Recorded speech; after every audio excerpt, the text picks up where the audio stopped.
Paix et grâce à tous les saints, que le Seigneur Jésus-Christ vous bénisse. Kolo Sokliso Masia apambola moko na biso oya koyeba na kozwa ngolu ya kolanda biso koute pai na Nzambe, que le Seigneur apambola moko na biso. Tozokoba na enseignement na biso likolo na oyo etali l'hippopotame. Par la grâce de Dieu, le Tunto Simba, la force et la vigueur de l'hippopotame. Que le Seigneur Jésus-Christ nous bénisse. Seigneur Jésus, te péché, merci pour ce temps. Bénis ce temps, glorifie ton nom dans cet enseignement. Tokita yo matatuli moyo monana mitea kumisa kumbo nakatalitea oyo du début à la fin to lobby. Merci Seigneur Jésus-Christ. OK. Tozana mukanda ya Job chapitre 40 verset 10. Il est écrit: voici l'hippopotame à qui j'ai donné la vigueur et la vie comme à toi. Il mange de l'herbe comme les bœufs. Tu expliques qui? Le ton verset 11. Les voici, sa force est dans ses reins et sa vigueur dans les muscles de son ventre. Que le Seigneur bénisse cette lecture. Ok. Baotel sabiso kolobaker. Force ya l'hippopotame ezalaka na kati ya bare na ye. Et puis vigueur na ye ezalaka na ba muscle oya ventre na ye. Que le Seigneur nous bénisse. Tokosimba l'hippopotame na ba aspect misatu. Aspect liboso tozo l'hippopotame lokola Nzambe le père. Potote kotalisa ki l'hippopotame azalaka première créature ya Nzambe, première créature ya misala ya Nzambe. Torobaki Proverbe 8:22 le que sagesse ndazalaka kelamu ya liboso nzoka na création et loko nzamba kelaka liboso c'est la lumière. Tu comprends que l'hippopotame c'est la sagesse, c'est la lumière. Selon 1 Jean chapitre 1 verset 5, la lumière est la Nzambe yemoko. Tu vois que l'hippopotame est hôtel sabiso Dieu le Père. Tu as un aspect à Dieu le Père. Et on trouve qui na kat l'hippopotame tu as double nature. Tu as l'hippopotame et tu as le B aliaka matiti lokola B. L'hippopotame lokola nyama munene a hôtel sabiso Nzambe comme le Père. Tandis que Ngombe a tel sabiso Nzambe comme serviteur. Cela veut dire Nzambe azalaki tata il fallait comme fils. Nzambe azalaki roi il fallait comme serviteur de Ngombe. Voilà. Mais les autres tel sananu barin ya l'hippopotame na cuisse lokola nanu Dieu le Père. Voilà. Ba le bisip que Nzamba zolo baboye pas Job que force ya l'hippopotame ezalaka na kati ya barin na ye. Voilà. Ici, tu as interprété que l'hippopotame, c'est Dieu comme Père, donc Dieu le Père.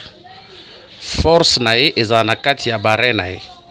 Or, ce que tu as dans Genèse chapitre 49.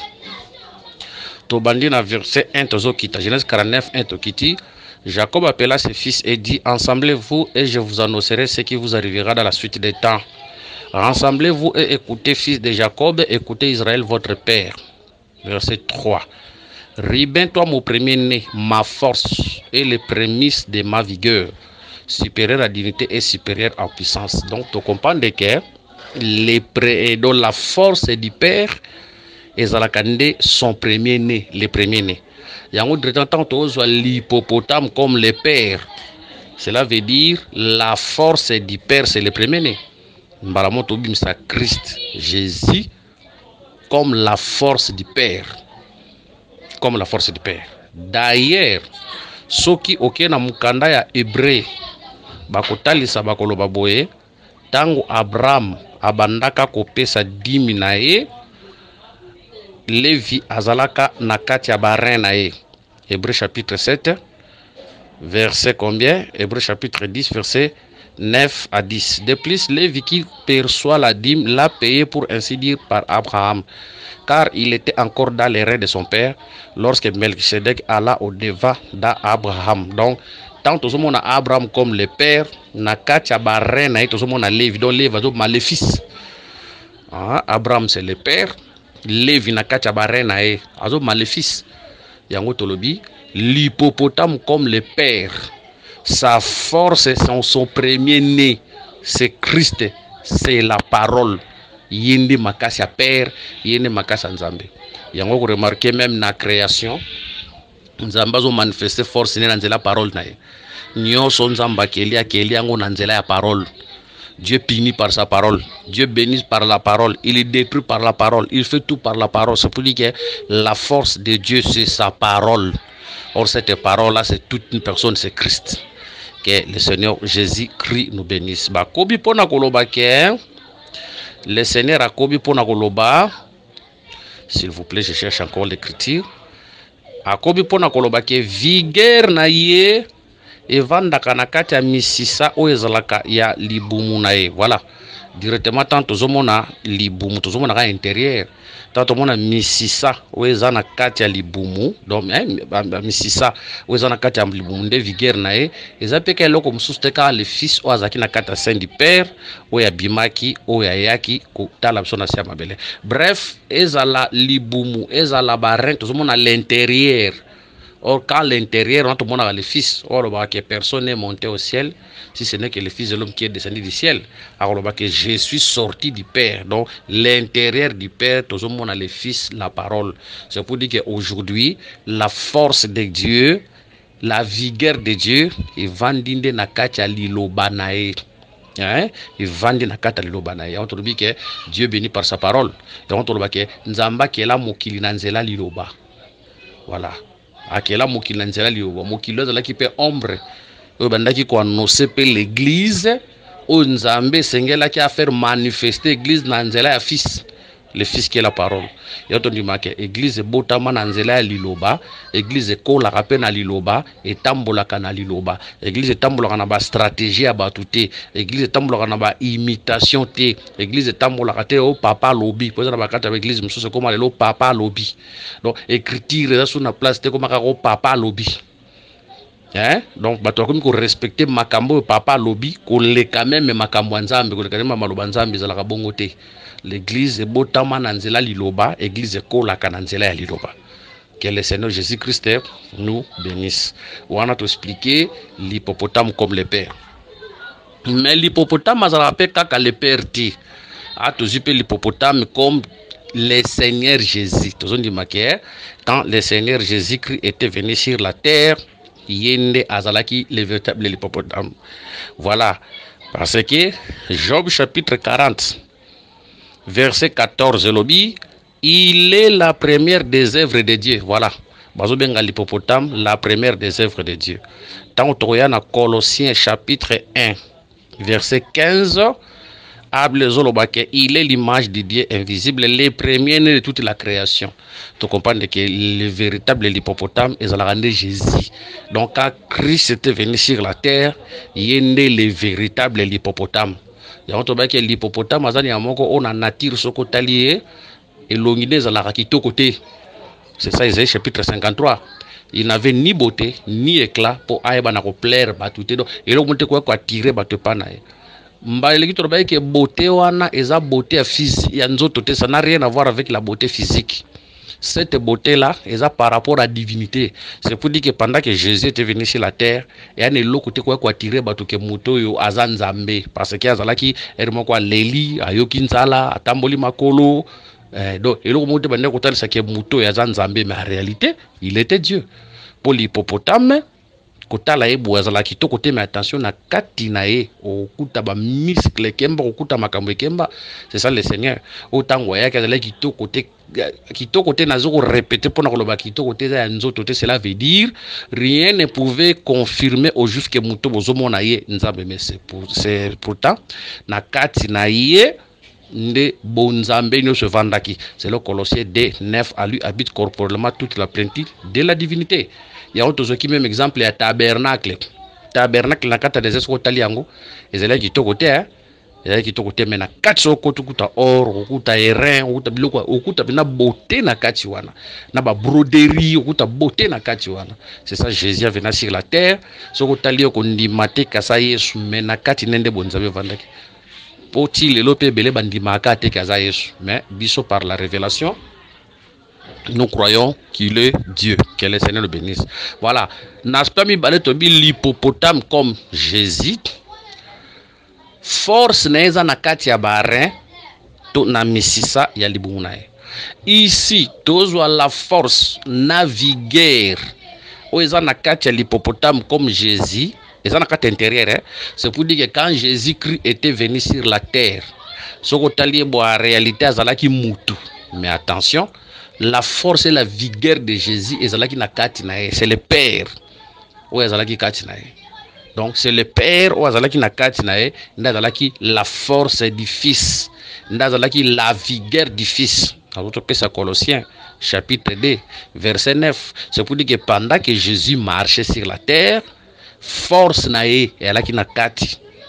Sa force c'était le Père, c'était l'Esprit, la plénitude de la divinité oyo ezalaki na kati na ye wana, c'est ça sa force. Voilà pourquoi pendant qu'il marchait, en réalité oyo nyonso ebandaki kosala mawana ebandaki kosala nzoto te moto ebandaki kosala yango, mais ezalaki son intérieur, hein? Son intérieur nde bandaki kosala makambo wana. Donc le Père qui est à lui nda bandaki kosala makambo nyonso wana kati na ye.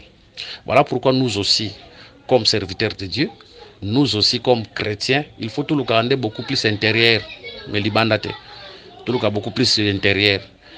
Motei moko asekisa ngai akutani na motei moko, motei azote alobi na gêné na kondra koma mukie po veste simbanga lisusu te, veste zanga place ko vanda.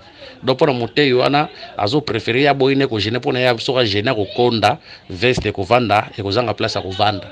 Donc azo privilégier na ye nzoto na ezala bien, ala ta bien mais intérieur na eloko ezala te. Tolobi te ke photos à la salité tolobi bongo te. Mwana nzambe sengeli pe azala propre, alata malamu. Tolobi te kolata na sasi ko exagérer te bongo te.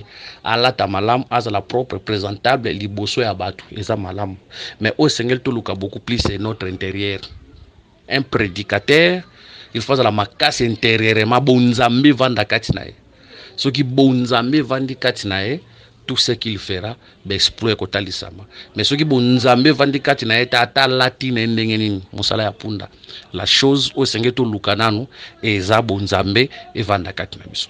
Tolobi ce qui te présenter l'hippopotame comme le père. Tokoloba sa force et sa vigueur c'est le fils.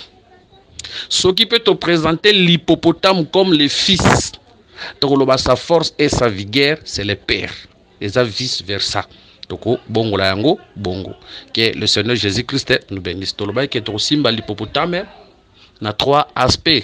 Aspect misatu ne toza ko simba l'hippopotame lokola peuple ya Nzambe. Tozo simba l'hippopotame lokola peuple ya Nzambe. Voilà, tozui cantique de cantique. Tozui cantique de cantique chapitre 1.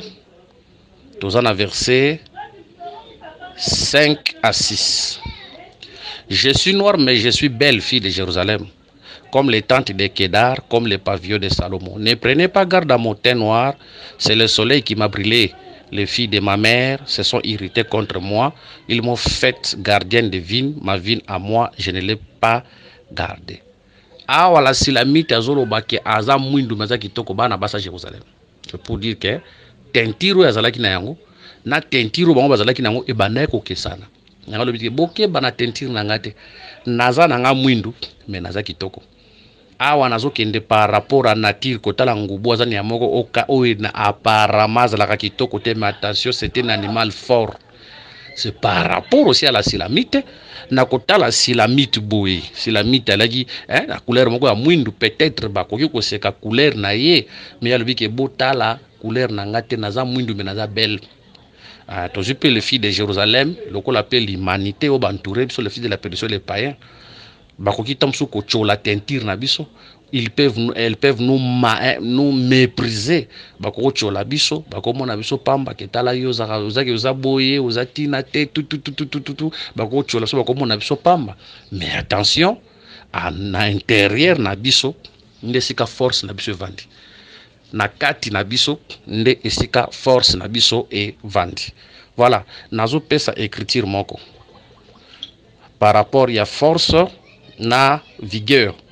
Donc c'est pour dire que na kati l'hippopotame tokutaka force, na kati l'hippopotame tokutaka vigueur. Voilà, nazo pesa écriture moko tozana mukanda ya nombre Tout ça, il y a nombre. En tout cas, que le Seigneur a son abisso. Nombre chapitre 23, verset 22. Nombre 23, 22. Dieu les a fait sortir d'Égypte. Il est pour eux comme la vigueur du buffle. Nazui, Nombre chapitre 24, verset 8. Dieu l'a fait sortir d'Égypte. Il est pour lui comme la vigueur du buffle. Voilà. Ah, c'est clair. Israël a vu dans Égypte. Israël est l'éternel Dieu. Azala qui vigueur. Il y a Israël. Hein? Voilà. On a premier témoin.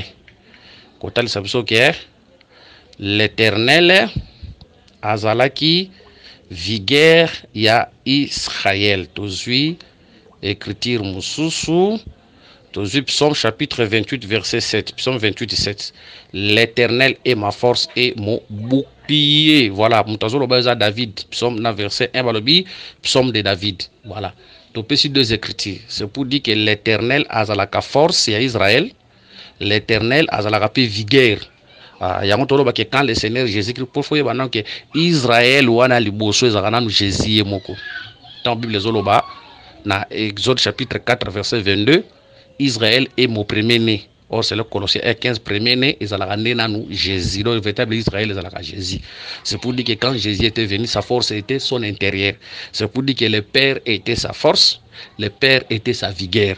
Pourtant, David a dit que l'éternel est ma force. David, le roi, il était l'ombre du véritable qui devait venir. Donc, Jésus a venu sur la terre.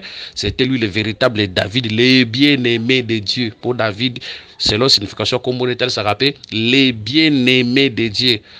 Voici mon fils bien-aimé, à qui j'ai mis toute mon affection. Donc, c'est le véritable David, c'est Jésus. Oh, Yunzambe a la force, n'est pas vigueur. C'est pour dire qu'aujourd'hui, la force de l'église est la force de l'église. Donc, la force de l'église, c'est Dieu. Ils ont fétichité. Ils ont stratégie. La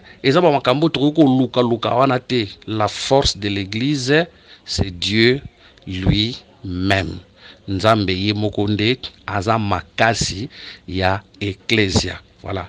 Or, ce Dieu-là, aujourd'hui, aza expliqué par l'enseignement, aza expliqué par la parole. On te dit que la force de l'église, ils ont la liloba, ils ont la parole. Voilà, ils ont la parole. Mais tokusuki saka la force de l'église na la parole te. Mais tu vois que la force de la parole, tu vois que parole englobe nyoso. Mais tu vois que sa prière peut permettre. Parce que Bible il se réunissait à cause de la prière, hein, de l'enseignement et de la prière. Que le Seigneur nous bénisse. Donc, où ils ont qui force l'église primitive, c'était l'enseignement et c'était la prière. Biloko mi balewana et ça la force de l'église. Que le Seigneur nous bénisse. Biloko mi balewana et ça la force de l'église. Voilà. Il y a un acte 2, 23. Il persévérait dans l'enseignement des apôtres, dans la communion fraternelle, dans la fraction du pain et dans les prières. Biloko nous communion fraternelle. Ils ont force pour l'église. La fraction du pain, ils ont force pour l'église. L'enseignement, ils ont force pour l'église. Le sambo, ils ont force pour l'église. Mais ce que tu as 500 c'est là comme moko tu bimisa liloba. Mais ce que tu as banda ko bimisa liloba tu expliquer on peut na ba facette belé ne tu bimisa biloko belé. Hein? Tu ko négliger prière te. Toko négliger prière te. Ce qui na pas église ozomona moteur bi que to sambe to sambe la te ponza masa sambe la dia pona biso. Comprendre que ça c'est une prédication satanique. La prière c'est une force. Vous remarquez Paul na Silas pendant qu'il chantait na koyemba bande koyemba babike prison nini fondement prison ninganaki ba chaîne katanaki makolo. C'est pour dire que c'est une force koyemba wana.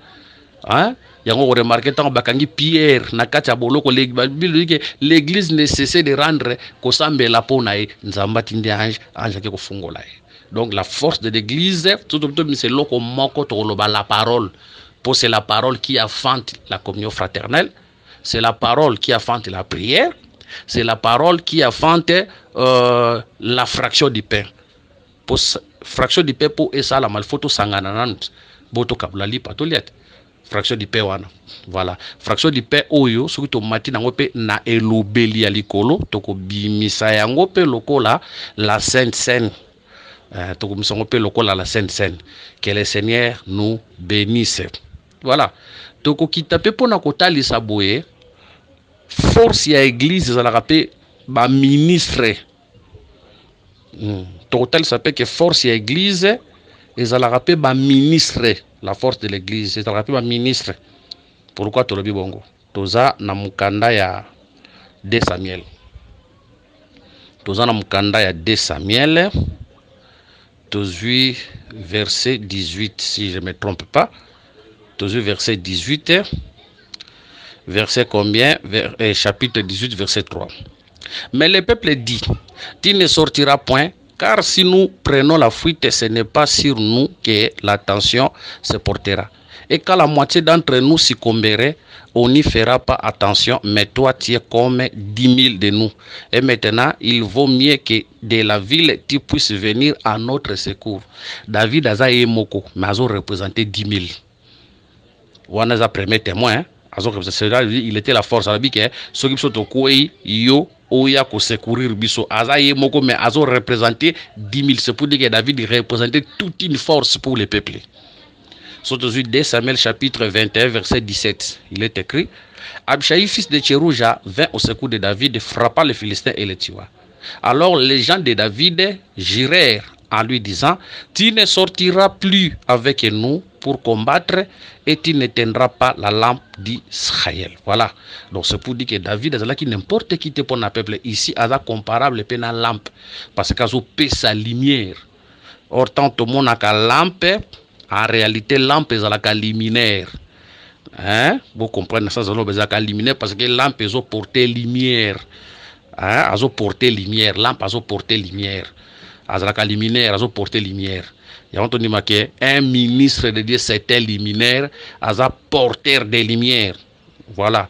Tant que base luminaire, elles ont porté de lumière. Et ça te que toko c'est le bon makambo. Bible mutolobi. So tu es dans mukanda ya Daniel chapitre 5, tous deux versets. Premier verset, verset 11. Il y a dans ton royaume un homme qui a en lui l'esprit de Dieu saint. Et du temps de ton père, on trouva chez lui des lumières. Voilà, sous verset 14. J'ai appris sur ton compte que tu as en toi l'esprit de Dieu et qu'on trouve chez toi des lumières. La lumière en Wazanini. Tant on a vu qu'à Nazar Zundo, on t'a expliqué à Zate. Il y a peu d'explications. C'est ça la lumière. Après tout le monde, le beau comme compter, peser, diviser, on t'a expliqué à Zate. David a expliqué, c'est ça. Et Daniel a expliqué, c'est ça la lumière. C'est pour dire que la lumière, c'est l'explication des Écritures. La lumière, c'est la révélation de la parole. Et on te dit qu'un ministre est dedans dans la cas, porte à la luminaire, à la lampe, à même à lila ici. Que le Seigneur nous bénisse. D'ailleurs, quand on voit la lumière, surtout dans l'écriture Mususu, namukanda ya proverbe.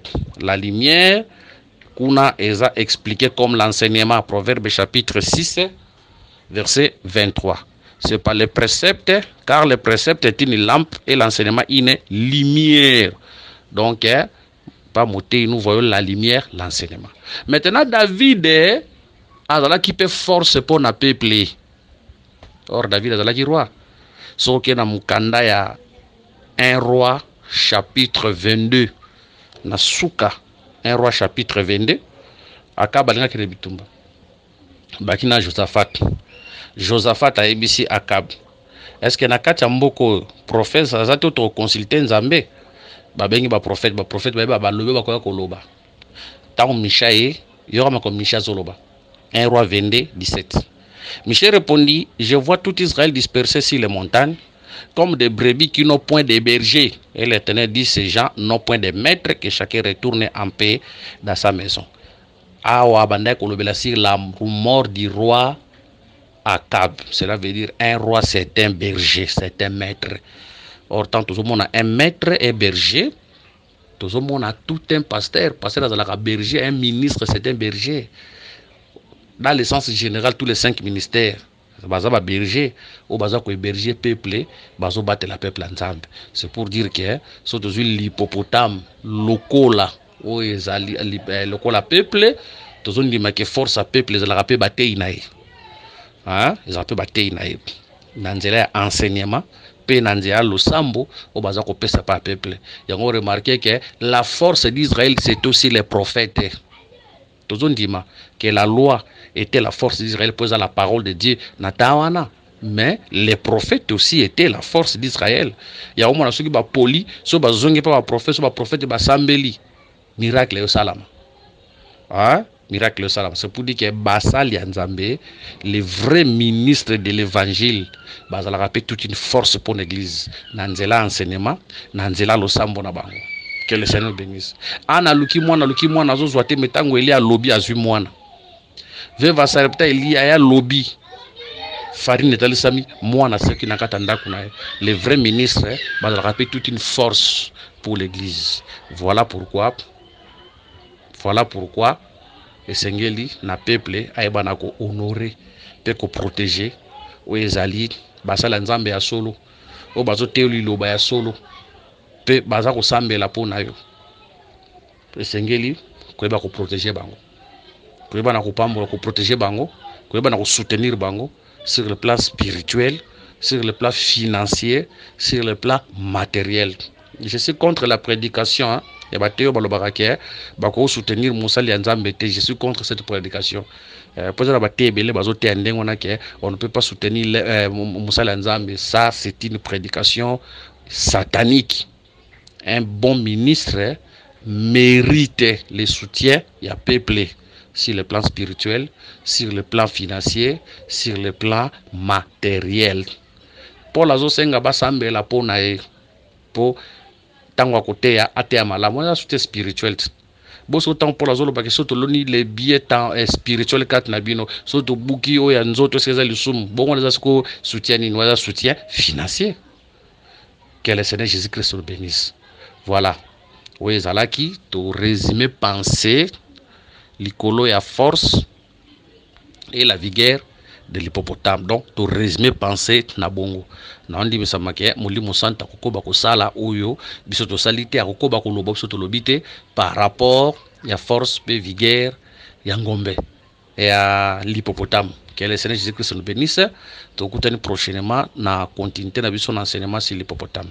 Ba numéro na fezali plus 243 99 88 77 333 plus 243 84 22 64 114 paix en Christ. Tout prochainement na continuité enseignement na biso sur l'hippopotame.